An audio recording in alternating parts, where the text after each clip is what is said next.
Channel कोकणच्या समृद्धीचं मी लीना ठाकूर आपल्या सर्वांचं कोकणशाहीच्या सकाळच्या बातम्या विशेष बुलेटिन मध्ये स्वागत।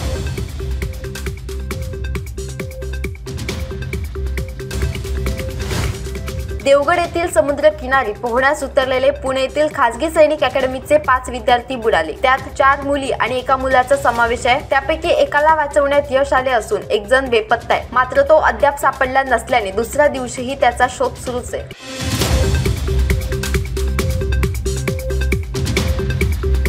सावंतवाडी सबनीसवाडा येथील घरात भाड्याने राहणाऱ्या रत्नागिरी जिल्ह्यातील खेड येथील एका विवाहित महिलेने गळफास लावून आत्महत्या केल्याची घटना शनिवारी दुपारी 3:30 वाजण्याच्या सुमारास घडली।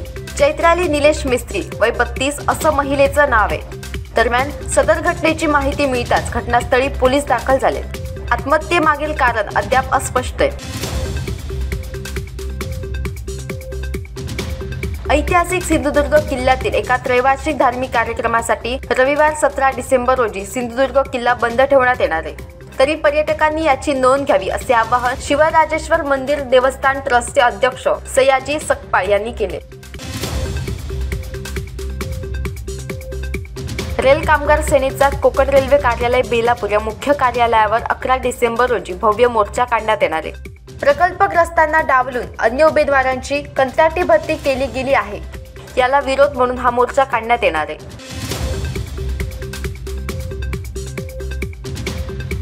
दोडामार्ग तालुक्यात बांबर्डे व घाटिवडे परिसरात दाखल झालेल्या टस्कर व हत्तीच्या पिल्लाने येथील शेतकऱ्यांच्या सुपारी व केळी बागायती उद्ध्वस्त केल्या।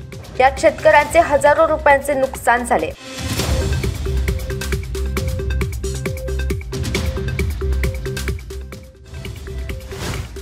याबरोबरच कोकणशाहीच्या सकाळच्या बातम्यांमध्ये इथेच थांबतोय, पण तुम्ही मात्र दिवसभराचे अपडेट्स आणि ताज्या घडामोडी जाणून घेण्यासाठी कोकणशाहीचं YouTube चॅनल सबस्क्राइब करा, फेसबुक पेज लाईक करा आणि Instagram पेजला फॉलो करायला विसरू नका।